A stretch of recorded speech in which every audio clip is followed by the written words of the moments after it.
मंत्री नरहरी झिरवाळ यांच्या मंत्रालयीन क्लार्क राजू डेरंगे यांनी घेतलेल्या लाच प्रकरणातला एक स्टिंग ऑपरेशनचा व्हिडिओ काल समोर आला आहे आणि तो व्हिडिओ त्या व्यक्तीने काढला आहे। ते व्यक्ती म्हणजेच निर्मल शर्मा हे स्वतः सध्या आपल्यासोबत आहेत। निर्मलजी, एकूण काय प्रकरण होतं? तुम्ही त्या ठिकाणी कोणत्या कामासाठी गेला होतात आणि काय एकूण ते त्या ठिकाणी घडलं? काय तुमची प्रतिक्रिया? माझं कामाचं असं की मला जे आहेत ते स्टेप घेण्यासाठी मी मंत्रालयामध्ये गेलेलो।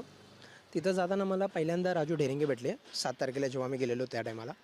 तिथं भेटल्यानंतर राजू ढेरेंगेने माझी जे फाईल आहेत ती इनवर्ड केली। मला एक पेपर दिला ज्यावर माझं मंत्री महोदयांच्या समोर माझं हेअरिंग आहेत असं पेपर दिलं मला की 13 तारखेला तुम्ही या, तुमची हेअरिंग आहे 13 तारखेला। मी 13 तारखेला तिथं गेलो। हेअरिंगमध्ये गेल्यानंतर तिथं मंत्री महोदय नव्हते, त्यांच्या जागेवर डॉक्टर रामदास गाडे हे बसलेले होते आणि मला बोलवलं गेलं की तुम्ही या, तुमचं हेअरिंग आहे। मी तिथं गेलो। तिथं गेल्यानंतर डॉक्टर रामदास गाडे माझ्या समोर होते आणि माझ्या बाजूला राजू ढेरिंगे हा व्यक्ती तिथं आला। त्याने मला बसवलं। त्यानंतर जे पण होती फाईल वगैरे माझा प्रोसेस ते डॉक्टर रामदास गाडेंनी फाईल न बघता न ओपन करता राजूला विचारलं की राजू ह्यांचं प्रकरण काय आहे, कशासाठी हे आले आपल्याकडं। तर राजू ढेरिंगेने हेच सांगितलं की हे जे आहेत हे यांचं सस्पेन्शन आहेत 1 महिन्याचं, ह्यासाठी हे आपल्याकडे आले। तर रामदास गाडेंनी काय केलं, फक्त बघितलं आणि जे फाईल होती स्टिकी नोट जे लावतात आपण कागदावर किंवा हायलायटरसाठी, त्यावर घेऊन फक्त 1-2 लाईन मारल्या। 1 लाईन आणि 2 लाईन की म्हणजे माझं सस्पेन्शन आहे तर 2 लाईनचं मतलब 1 लाईनचं अर्थ हा आहे की 50,000 घ्यायचे। 2 लाईन मारले का म्हणजे 1 लाख घ्यायचं। हा असं ह्यांचं एक सिक्रेट कोडवर्ड आहे। फाईलवरती त्यांनी हे मार्किंगमध्ये तुम्हाला कळलं कसं? हायलाईट जे पेपर लावतात आपण छोटेसे त्यावर 1 लाईन आणि 2 लाईन।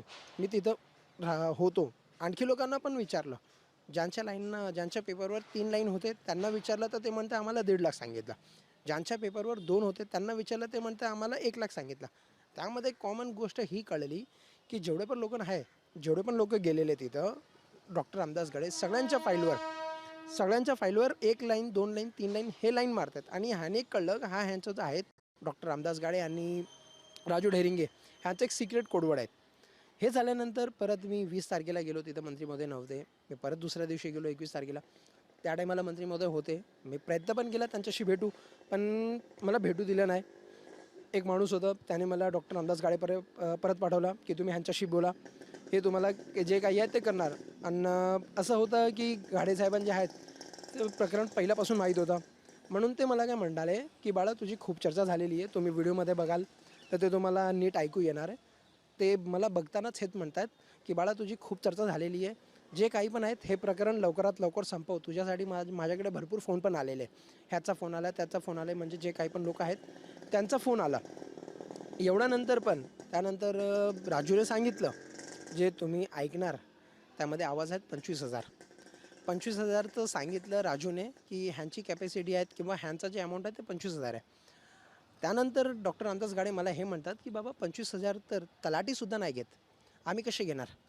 मी त्यांना सांगितलं की साहेब एवढी माझी कॅपॅसिटी आहे नाही आहे, हे आहे तसं आहे। तर मला ते काय म्हणतात की बाबा एक काम कर, तुझ्याकडे पैसे नाही होत असेल तू राहून दे, 5 दिवस तू माझ्या घरी ये, मी तुला जेवण करतो असं म्हणून। आणि ते त्यानंतर राजूला म्हणतात की बाबा राजू जे काही पण आहे ह्यांचा लवकरात लवकर संपव आणि ही चर्चा शांत कर असं बोलल्यानंतर राजू मला एक जे त्यांचा पॅसेज आहेत तिथं घेऊन गेलं। तिथं त्याने मला राजूने हे सांगितलं की बाबा बघा सगळ्यांकडून किंवा जे तुम्हाला जे अमाऊंट सांगितलं 1,10,000 त्यामध्ये असं आहेत की मी तुम्हाला 50% डिस्काउंट देऊ आणि तुमच्याकडून एवढे नाही तर आम्ही 55,000 हे आहेत। हे अमाऊंट राजूने मला फायनल सांगितलं की तुम्हाला जे आहेत एवढे अमाऊंट द्यावंच लागेल, ह्याच्या खाली होणारच नाही। ह्याच्या खाली जर तुम्हाला जायचं असेल तर तुमची पेढी जी आहेत ती जे पण तुमचं सस्पेन्शनचे दिवस आहेत 1 महिन्यासाठी तुम्ही तुमची पेढी बंद ठेवा, ह्याच्या खाली आम्ही जाणार नाही असं राजू मला बोलला। नक्कीच ज्यावेळी तुम्ही तो व्हिडिओ संपूर्ण काढला तर त्यावेळी नेमकं कोण कोण उपस्थित होतं त्या ठिकाणी? त्या मंत्रालयामध्ये मंत्री महोदय सुद्धा होते का? हो, मंत्रालयामध्ये मंत्री महोदयसुद्धा होते, आणखी पण लोक होते। पण जे कॅबिनमध्ये घडलं, जे लाच मागितली माझ्याकडून, तुम्ही बघाल व्हिडिओमध्ये, मोबाईल माझा वरती होता कारण की डॉक्टर रामदास गाडेला हा कळलं। मी मंत्री महोदयकडे जाण्याच्या अगोदर 6व्या माळ्यावर गेलो, तिथं CM ऑफिस आहेत, तिथं गेलो, तिथं त्यांचे OSD भेटले। त्यांना हा प्रकरण सांगितला, OSD पाटणकर साहेब। त्यांना सांगितलं की साहेब माझ्याकडून अशी पैशाची लाच मागितली गेलेली आहे आणि जे मागणारे आहेत ते राजू ढेरिंगे आणि डॉक्टर रामदास गाडे। त्यामध्ये मी फक्त रामदास गाडेंचाच नाव लिहिलेलं आहे. हे माझ्याकडून असे पैसे मागतायत. परत खालती गेलो, परत सांगितलं पण काही झालं नाही, म्हणून मी ते विषय तिथं सोडून राजूने मला सांगितलं की बाबा तुम्हाला हे एवढे पैसे तुम्हाला द्यावंच लागेल आणि आत्ता तुम्ही आणले तर आत्ता द्या, नाही तर ते पुढच्या आठवड्यामध्ये तर मंत्री महोदय निघून जाणार. असं प्रकरण घडलेलं. यामध्ये रामदास घाडी यांचं म्हणणं आहे की म्हणजे यांच्यावरती सुद्धा आरोप झाले, मात्र दुसरीकडे नरहरी झिरवळ म्हणतात माझा या प्रकरणाशी काही संबंध नाही आहे. तुम्ही कसं बघता या?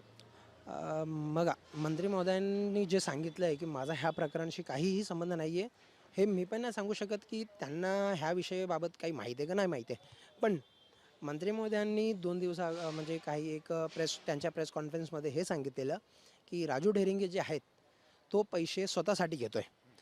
पण तुम्ही माझ्या व्हिडिओमध्ये बघाल तर तिथं नीट आणि एकदम क्लिअर स्पष्टपणे दिसतं आहे की राजू ढेरिंगे उभा आहेत आणि डॉक्टर रामदास पी.ए. हे सुद्धा तिथं उभा आहेत. राजू ढेरिंगे त्यांच्या ACBच्या स्टेटमेंटमध्ये सांगितलं आहे की पैसे जे आहेत ते मी डॉक्टर रामदास गाडेच्या बोलण्यावर घेतो आहे. मंत्री महोदय म्हणत आहेत की राजू ढेरिंगे जे आहेत तो पैसे स्वतःसाठी घेतो आहे. पण तुम्ही व्हिडिओमध्ये बघाल तर तिथं तुम्हाला दोन्ही माणसं दिसेल.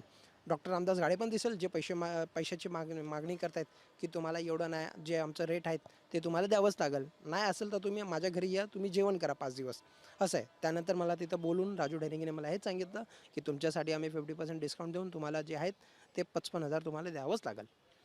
प्रश्न एक असा उपस्थित होतो की नरहरी झिरवळ म्हणतात की माझा या प्रकरणाशी संबंध नाही आहे, पण हे काम करण्यासाठी तर तुमची जी काही फाईल आहे किंवा जे काही काम आहे त्यांच्याच माध्यमातून होणार होतं आणि ही दोन्ही व्यक्ती जे आहेत ते त्यांच्यासाठीच काम करत आहेत. हो, डॉक्टर रामदास गाडे जे आहेत ते मंत्री महोदयांचे PA आहेत आणि त्यांच्या खाली जे राजू आहेत, राजू हा क्लर्क आहेत, लिपिक आहेत, जे पण फाईल्स वगैरे असतात ते राजू एंट्री वगैरे करतो आणि ते त्यानंतर पेपर वगैरे बनवून तो आम्हाला देतो. त्यानंतर जे डेट असते, ज्या तारखेला आम्हाला बोलवलं जात असतं, त्या तारखेला आम्ही मंत्री महोदयांच्या समक्ष आम्हाला उभं राहावं लागतं.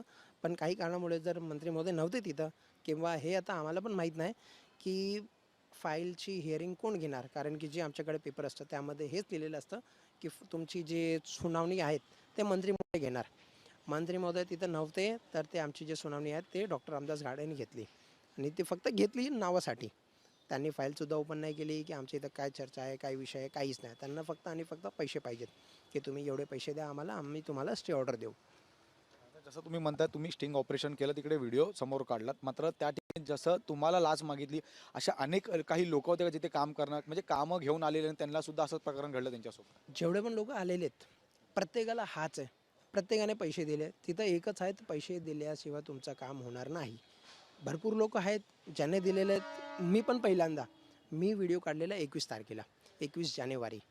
पण नंतर काही कारणामुळे फॅमिलीचं आहे, तसं आहे, असं आहे, म्हणून मी एकदा वडिलांनी सांगितलं की जाऊ द्या, हे आपलं काम नाही आहे. तर मी गपचूप बसतो, शांत बसून हा मॅटर जे आहे ते क्लोज केला. पण जेव्हा मी बघितलं त्यानंतर 12 तारखेला राजू ढेरेंगीची जी आहे ती गिरफ्तारी झाल्यानंतर मला पण एक वाटलं की मला कुठं ना कुठं तर पुढं आलं पाहिजेत आणि जे माझ्याकडे आहेत ते व्हिडिओज दिले पाहिजेत मीडियामध्ये आणि ह्या माणसाची डॉक्टर रामदास गाडेची लगेच जी आहेत त्यांची गिरफ्तारी झाली पाहिजेत, असं माझं आहे.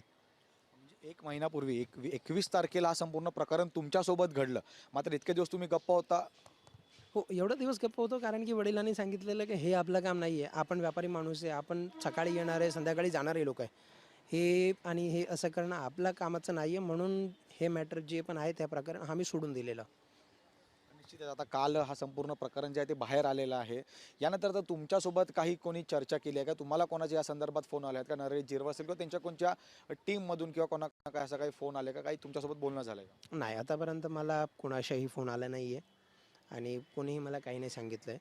आतापर्यंत जे पण आहेत ते एकदम मी फ्रीच आहे. आता माझ्याकडे कोणाचाही फोन आला नाही आहे. मंत्री महोदयांचा नाही आला आहे किंवा त्यांच्या PA किंवा त्यांचे जे पण स्टाफ वगैरे आहेत कोणाचाही नाही आला आहे. नक्कीच. यापुढे तुमची काय भूमिका असणार आहे एकंदरीत? कारण की आता राजू ढेरंगे हे तरी आता न्यायालयीन कोठडीत आहेत, मात्र दुसरीकडे त्यांचे PA रामदास घाडी यांच्यावरती आता कारवाई होईल की नाही हे पाहणं महत्त्वाचं असणार आहे. मात्र तुमची यामध्ये काय भूमिका असणार आहे? माझी एक मागणी आहे की डॉक्टर रामदास गाडे जे आहेत ह्यांना अटक झालीच पाहिजेत. कारण की जे काही पण आहेत हे ह्यांच्या इशाऱ्यावरच चालतं आहे. राजू ढेरिंगेने सांगितलं की मी मंत्री महोदयांचं म्हणजे डॉक्टर रामदास गाडे ह्याच्या बोलण्यावर मी मागतोय आणि माझ्या व्हिडिओमध्ये पण तुम्ही बघाल तर तिथं फक्त आणि फक्त डॉक्टर रामदास गाडे आणि राजू ढेरिंगे आहेत.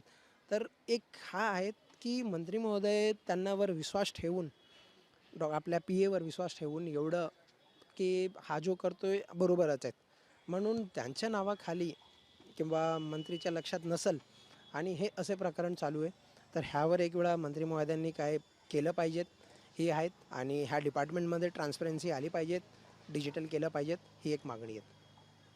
खूप खूप धन्यवाद. तर आपण पाहतोय की ज्या पद्धतीचा कालचा व्हिडिओ हा समोर आला त्यानंतर निर्मल शर्मा यांची सुद्धा म्हणणं आहे की लाच मागण्याचे प्रकार या ठिकाणी मंत्रालयाचे समोर येतात कारण की ज्या फाईलवरती एक लाईन मारली जाते किंवा 2 लाईन झाल्यात त्याचा अर्थ असा होतो की एक लाईन म्हणजेच 50,000ची लाच तर 2 लाईन म्हणजे 1 लाखाची लाच आणि असा प्रकार हा मंत्रालयाच्या अनेक लोकांच्या सोबत घडलेल्याची प्रतिक्रिया यावेळी निर्मल शर्मा यांनी दिली. त्याचबरोबर दुसरीकडे ज्या पद्धतीचं राजू डेरंगे यांच्यावरती कारवाई ही सुरू आहे मात्र त्यांच्यासोबत आता रामदास घाडी यांचासुद्धा त्यामध्ये हात असल्याचं स्पष्टीकरण निर्मल यांनी दिलं. त्यामुळे त्यांच्यावरती सुद्धा ही कठोर कारवाई होण्याची मागणी निर्मल शर्मा यांच्या माध्यमातून करण्यात येते. त्यामुळे आता ACBकडनं यावरती नेमकी काय कारवाई केली जाते आणि काय भूमिका घेतली जाते हे पाहणं महत्त्वाचं असणार. व्हिडिओ जर्नलिस्ट मनोज सोलंकीसह मी जय पवार, जय महाराष्ट्र न्यूज.